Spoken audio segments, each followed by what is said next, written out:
Hey everyone, my name is Ryan and I am a Bible nerd. Recently, I had an opportunity to do a presentation for my men's Bible study group. And I wanted to kind of go to a different topic. We've been studying the book of Romans, so I didn't want to kind of build on that. So I thought, let's do a different topic as we take kind of a little bit of a break from that as the teacher was out of town. So he asked me to kind of fill in. I filled in a couple times. It's been a great opportunity to put these slides together and do some presentation, kind of work on my public speaking skills, and just really enjoy nerding out on this stuff, but I really haven't spent any time studying the Crusades. I've never really been into the kind of the medieval Dark Ages kind of time frame. I just really enjoy studying kind of the Roman eras, Greek eras, New Testament, Old Testament kind of time frames. I just really haven't spent that much time in kind of the medieval or the Crusade kind of time period. So I thought it was really time to kind of dig into that a little bit better, understand it a little bit better, just to also understand some of the history that we even see playing out even to this day in Jerusalem and Israel and Palestine and all those things. I think it's really important to understand the religious significance, just the human history significance of these things. And I just found it really fascinating and a great opportunity to just dive into this topic a little bit further. So I was able to break it up into two parts. So I just want to give you some overview. Hopefully, it'll encourage you to maybe research some of these topics a little bit further. Maybe I'll have an opportunity to dive into these a little bit further. But here's kind of part one of my two-part series on the Crusades, what I'm calling the Clash of Faiths.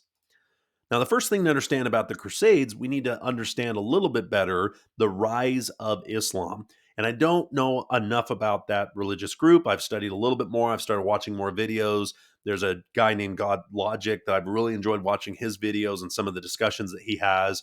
And in my culture, my area, there isn't a lot of Muslims or Islamic faith people, that type of stuff. There isn't that much. So I don't run into that religious group very much. And so I find it pretty interesting to kind of study some of the history that led to the rise of Islam in that particular area of the world. So let's first talk about why that's a significant part and why it eventually led into the idea of the Crusades. So, first, we need to understand the Prophet Muhammad. He was born in Mecca in present day Saudi Arabia, and he lived from 570 to 632 AD. He was orphaned at a young age and was raised by his grandfather and later an uncle. And around age 40 in 610 AD, he began receiving revelation from God through, or Allah, through the angel Gabriel. This continued for about 23 years and makes up the holy book of Islam called the Quran. Now, the first occurrence took place between the prophet and the angel Gabriel in a cave of Hira or Hira, Hira. I hope I'm pronouncing that close. But that's where this first encounter happened with the angel. And what his message that he received was really emphasizing monotheism and a call for social justice, compassion, and moral integrity. Now, initially, his movement was faced with opposition from leaders in Mecca as his teachings threatened the social and economic interests of the time.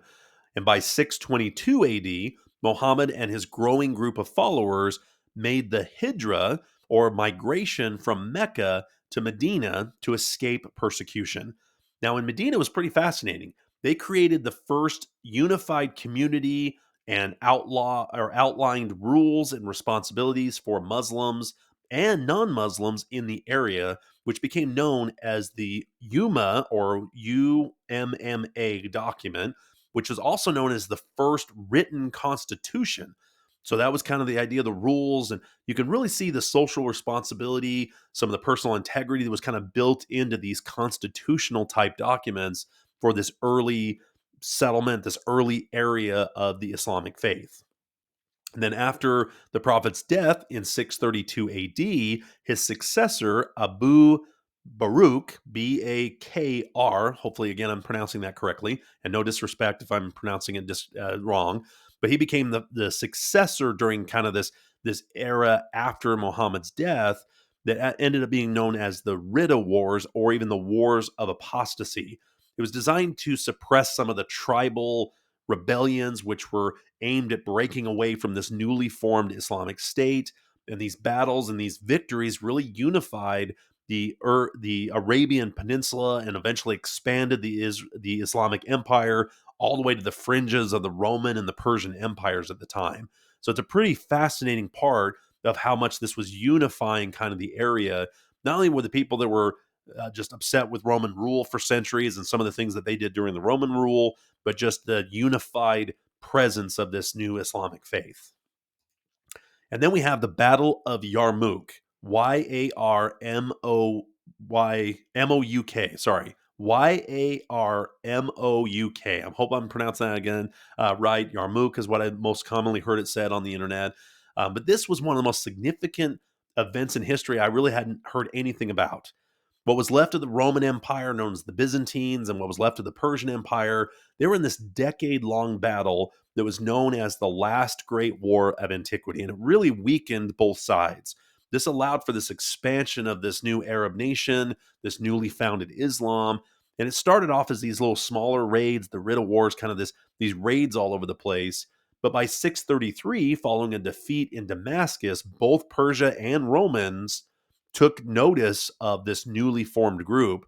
And by 636 AD, the Byzantine Empire, the Eastern Roman Empire, raised a massive army, reported at 150,000 men. But this number also led to its downfall. It was very hard to maintain such a huge force, especially with limited resources in that area, and then coordinating and executing orders between the different generals, and even some of the religious tension that was starting to already build between these two groups really makes this a hugely significant battle that I didn't really study enough about. It's pretty fascinating learning the history of how the Roman side was really doing well for the first couple days of this battle, and the women on the Arab side really rallied their men and rallied the troops. And it's very historic how the women were a big part of kind of getting the troops to get back on the field and really rally behind it, and then they just blitzed right through it. I mean, it's an incredible change of events that happened over the initial battle that happened. But it's well worth studying if you have time. Just even look that up. It's a very, very historic part of the history of this region. And then we have the emperor of the Eastern Empire, or the Byzantine Empire. He was around during the kind of the birth of Islam, and even his deeds are mentioned in the Quran. Now, I looked up his name a couple different ways. It's pronounced a couple different ways, but Heraclius is what I saw the most. So I could be pronouncing that wrong. It's Heraclius. He was the emperor from 610 AD to around 641 AD. He has a pretty famous quote after that battle where he saw that he was just losing that part of his province. Then he had this to say. He said, "Farewell, a long farewell to Syria, my fair province. Thou art an infidel's now. Peace be with you, O Syria. What a beautiful land you will be for the enemy." And the emperor planned to consolidate troops in Egypt and a couple other areas, yet the imperial forces were just helpless to stop this Arab steamroller that took less than a century to occupy most of the eastern provinces, from Syria to Mesopotamia to Egypt, North Africa, and even into Spain. I mean, these forces just fell like dominoes to this steamroller of the Islamic armies. And here's a map you can see on the YouTube channel. Again, if you're watching the podcast, you can kind of see this map on my YouTube channel. But it really shows these different waves of the different leaders that started taking over this kind of southern part of the Mediterranean, along with the eastern edge of the Roman Empire, and even all the way up into Spain as you go further and further west. In 638 AD, so we back up a little bit. If we go back to this initial battle that was about 2 years after that Yarmouk um, battle that was badly lost by the Roman side, about 2 years later, they were able to conquer the city of Jerusalem. It had become a very important religious site in the Islamic faith. And this really marked the beginning of the Muslim rule that would last for centuries under various Muslim powers in the region, all the way up to the Arab Israeli War of 1948, which created the state of Israel and then divided Israel and Jordan. Then again in 1967, you have the 6 Day War that unified the East Jerusalem under Israeli control. I mean, there's just all kinds of history and all kinds of different things that have happened in this region. I mean, it's just amazing what's happened for centuries and all the emphasis of major religious groups in this particular area. But by the 7th century, the rapidly expanding Islamic empire stretched all the way from Spain, North Africa, Middle East, all the way to Pakistan. And it was in such an incredibly short amount of time relative to other empires like Roman and Alexander the Great, the Ottomans, the Babylonians, the Assyrians. It really is quite impressive the time frame it took for those territories to fall under this new Arab or Islamic nation. But that map is really, I think, pretty fascinating on the different waves and kind of what they took and at what times that they took those particular territories. So now let's talk a little bit about why Jerusalem is such an important site in the Islamic faith. It's the third holiest site in Islam, where we have the Al Aqsa Mosque, which is located on the southern part of the Temple Mount. What happened here is known as the Night Journey, and it's one of the most significant events in the Islamic tradition. This happened about 11 years after the first meetings with the angel Gabriel and the prophet, what we'd actually have a date for of February 26, 621 AD. Muhammad was taken by a winged kind of hybrid horse donkey creature of some kind with the angel Gabriel from Mecca to the Al Aqsa Mosque in Jerusalem, which is 770 miles away. So it's known as the night journey. And even the name of the winged creature is like lightning, because it was able to go so quick and just carry him to this site in Jerusalem. He then ascended into 7 levels of heaven and led with other prophets in prayer, including Adam, John the Baptist, Moses, Abraham, Jesus. They all prayed on these kind of levels of heaven as he ascends into the presence of Allah. And that's what's known as the Dome of the Rock. This is where that ascension through the heaven reached the very presence of Allah and received the command for Muslims to pray 5 times a day, which is one of the 5 pillars of Islam.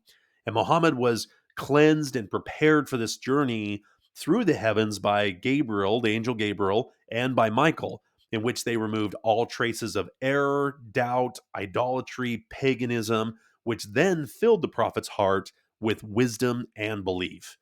So I didn't know fully kind of the differences between the two sites, because I knew of the Dome of the Rock. You've got that big dome and that gold top on it, but I didn't realize kind of the mosque that was just to the south of it, what it represented fully. So part of this was really interesting to kind of study these holy sites, not only as part of the Crusade study I'm doing, but I'm also going to the Holy Land in June. And so I wanted to know a little bit more about the history after the Romans destroyed the Jewish temple in 70 AD, and these buildings and some of these things that were placed there, and just the significance. So you got 3 major world religions all have significant events that happen in this place. I think that's just incredible. These stories that we read have a physical location where Jesus walked, where Muhammad walked. I mean, it's just amazing to me. I love nerding out and studying this stuff, and that there's actually a place that you can go that represents where these events happened. And I just think it's absolutely incredible. So I'm really looking forward to that trip to the Holy Land in June. And I'm actually doing some fundraising. If you can help with that trip, I'd love to have you help. You can go to my website at BibleNerd.com. You can donate to help that trip happen. There's merchandise that you can purchase that part of the proceeds go towards that trip.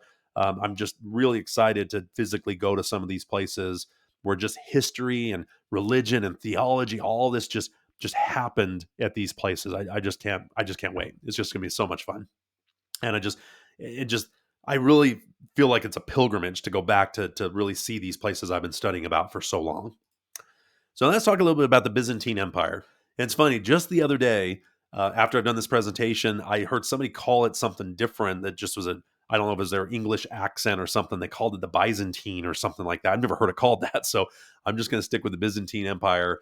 But it was really the eastern side of the Roman Empire, and it had its capital in Constantinople, which preserved a vast body of ancient Greek and Roman knowledge, including philosophy and mathematics, literature, law, art. I mean, so many things of Christian thought and theology was all kind of housed and preserved in the eastern part of the empire here at Constantinople. In fact, the church at Constantinople played a vital role in maintaining Christian faith and a center of theological discourse, including 4 councils. There's 4 ecumenical councils that happened at the church there in Constantinople, including the second one right after the Nicene Creeds in 325.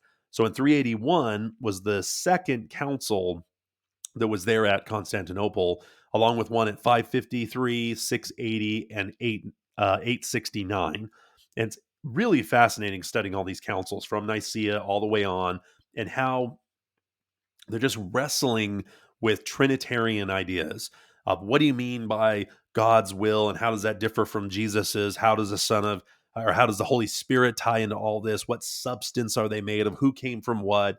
I mean, it's unbelievable the deep theological discourse that happens during these councils. But you can also see that some of these councils start causing rifts where people don't necessarily agree with what Scripture says or what their interpretation of, where their authority is. All that starts to get poked on a little bit as we get further and further away, and some of the events that happen during these councils. But this is really a fundamental city in the Eastern Empire, the Byzantine Empire, the Orthodox religion. I mean, it's a major, major part of some of the events that happen, and even the preservation of the Greek language, the classic education that has this rich tradition that would later influence even the Renaissance. So I think it's just an incredible city, one I'd really like to go to and see some of the history, especially as I've studied some of this Crusade history. But we can't talk about kind of the Byzantine and some of these councils and the time leading up to the Crusades without talking about the Great Schism of 1054. After these councils and some of these theological disputes, especially over a major dispute known as the Filioque.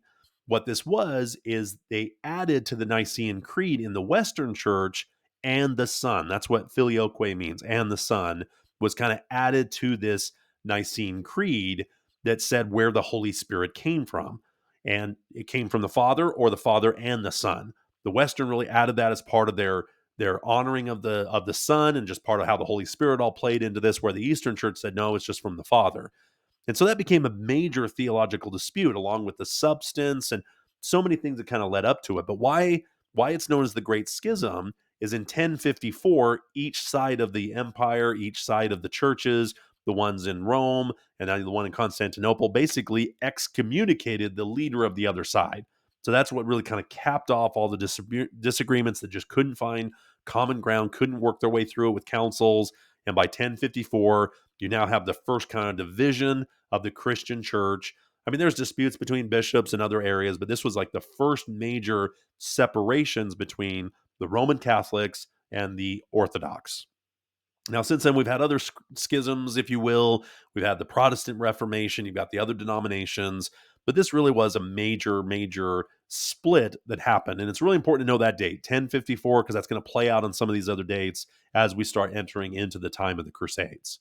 In 1071, the Seljuk Turks won a decisive battle and won a significant amount of territory in Asia Minor. This defeat not only diminished the resources of the Eastern Empire, but also created some power vacuums that allowed other groups to start challenging the Byzantine authority. So you got the schism in 1054, and about 1071, you've got this branch of the Turks, which is in kind of that northern part or kind of the eastern side of the Eastern Empire, was taking more and more and pushing closer and closer to Constantinople. And you're going to see that they're going to start causing issues with people trying to travel on Christian pilgrimages through those territories to get to Jerusalem. So tensions were definitely building between this growing empire of Islam and some of the religious pilgrims that were trying to travel from even the west and the eastern parts of the world down into the holy sites. So by 1095, the Byzantine emperor acknowledged and recognized he needed help, and he sent envoys to Pope Urban II in Rome requesting military assistance. Now, this marked a crucial moment as it provided the Pope with an opportunity to respond to requests from other Christian rulers for help against this aggressively expanding empire of Islam. And the plight of the Eastern Empire kind of galvanized the Western Christians to consider a collective response. So Pope Urban II called for the First Crusade at the Council of Clermont, rallying the knights and the noblemen all across the European area. And on the final day of the council, Pope Urban delivered this primary speech to reclaim the sites of Christendom, especially the holy city of Jerusalem. And what you see here is Jerusalem was a big part of the message. You can read the letter, you can read what he wrote, and its connections to Jesus's life, his crucifixion, the resurrection, the Church of the Holy Sepulchre, all the events that kind of led to that major part of Christianity is the resurrection. Even Paul says if that didn't happen, Christianity is false. So I mean, it's a big part of it. And as more and more people are learning about it, and Christianity has made its way through the Roman Empire, more and more people wanted to travel and go to these sites and go on these pilgrimages. But more and more they were getting turned away, were persecuted, were charged a lot of extra money to go, as more and more of the Muslim empire had kind of taken over the routes that led from Rome and Europe and down through Constantinople and down into the Holy Land. So, as this Muslim control since the 7th century started to heighten this this tension, and then you had the Celtic Turks kind of in the north were threatening local Christian populations and all these pilgrimages, it just made kind of the perfect storm for Pope Urban to rally kind of all of Christianity. And he also looked at it as a way to maybe mend the schism. This is still pretty relatively early on to the schisms, but it gave him kind of a unified common enemy, kind of a common thing that everybody could rally behind. And that's where you really see kind of the language that was used during his message to kind of rally everybody to get on to the Holy Land, to be able to clear it from these influences. Now, some people took it to the extreme, and that's where you'll see some very dark passages within the Crusades. But there's a rally cry, Deus Vult, which is God wills it in Latin. Again, I hope I'm pronouncing that right. But it was this idea that kind of God wills this pilgrimage, this holy war, that we need to go down there and cleanse some of these Christian sites of these influences of the Islamic faith, especially when the Celtics kind of took over that northern part and really made it much more difficult for people to pilgrim down to these holy sites. Now, part of the Crusades is known as the People's Crusade. This is kind of pre-Crusades. It was also known as the Peasants or Paupers Crusade, or the People's Crusade. Was mainly untrained peasant armies that were just eager to heed the call of Pope Urban. It was led by this Roman Catholic priest named Peter the Hermit, and just the rally cry of all these people that were disenfranchised by plagues and other horrible things that were happening during that time of human existence. And the way to Jerusalem, as they were rallying all these people that were going across Europe, was marred by several massacre of Jews, which was never part of Pope Urban's message. There's nothing really in it that leads to that, but there's just such a religious fervor that happened during this time that the Jews ended up being just massacred or forced into conversion and baptism. Some really horrible things that happened as these people were kind of gathering together to head towards the Holy Land to free it from the Islamic oppression. And even after some of these events that happened, the clergy and the noblemen of Europe all condemned the killing of Jews on all other crusades. I mean, it really was marred by a horrible time and horrible excuse to just be able to eradicate Jewish people in Europe on the way to Jerusalem. And by the time the People's Crusade left the Byzantine controlled areas, they were absolutely annihilated by the Turkish ambushes. And this was in October of 1096, where they were still kind of on their way, while the more unified, the more trained group of known as the Prince's Crusade, which is really what we see when we think of kind of the Crusades, the armor they were wearing, some of that stuff is much more symbolic of kind of the actual First Crusade that was led as known as the Prince's Crusade. And they were working their way towards Constantinople, and they got there through kind of the end of 1096, right after the People's Crusade was just massacred on that side of kind of the empire. And they were gathering through about 1096 to about 1097 is where you have the Prince's Crusade, really what we call the First Crusade. And one of the big events that kind of led towards them being able to get to Jerusalem is when they were able to lay siege to the city of Nicaea that was taken over, and were able to kind of take back that city. It was a huge moment that really showed, okay, this is a true gathering. This is kind of the rally cry behind this particular crusade, and really send a message to the Celtics that, hey, there's a true force coming down, and it's working its way down towards Jerusalem. And the siege was a crucial moment. It really illustrated the determination of the forces, and after weeks of fighting, the city finally surrenders in June of 1097, which also provided a big morale boost, and a strategic foothold that would really help in other events. And then the march to Jerusalem after capturing Nicaea was a big stepping stone to help with the shortage of supplies and just kind of reclaim that for the Byzantine Empire. That march was a big part of what led to the attempted siege of Jerusalem in 1099. So this is really where the Crusades really start. This is really where we start to see this unified force work its way down towards the Holy Land to try to free it from the quote unquote oppressive rule of the Islamic nation. So I hope you found that useful. Let me know what I got right and wrong. Probably some pronunciations wrong, but I just had a lot of fun studying this. And the more I study, the more I could probably spend a lot more time on each kind of section, each battle. But it really opened my eyes to some of the time frames, some of the things that were happening during that time. So I'd love to have your thoughts, comments, highlight of any other videos you've seen. They're really helpful for this topic. And I'd really love to study a little bit further. So that'll be it for part one. Watch for part two. I will put that out next week. And again, please like, subscribe, comment, check out my website, YouTube, Facebook. Love to have you join those things. Check out my website where the fundraiser for the Holy Land trip is there at Bible Nerd. And again, nerd is with a 3 instead of an E. So it's Bible N3RD. But again, love nerding out on this stuff. I just really enjoy talking with this and just learning this stuff and just digging into it further and further. So hopefully that made a lot of sense. Hopefully that opened your eye, maybe ask some questions. Love to interact with this stuff and hope to see you on the next video. Have a wonderful day.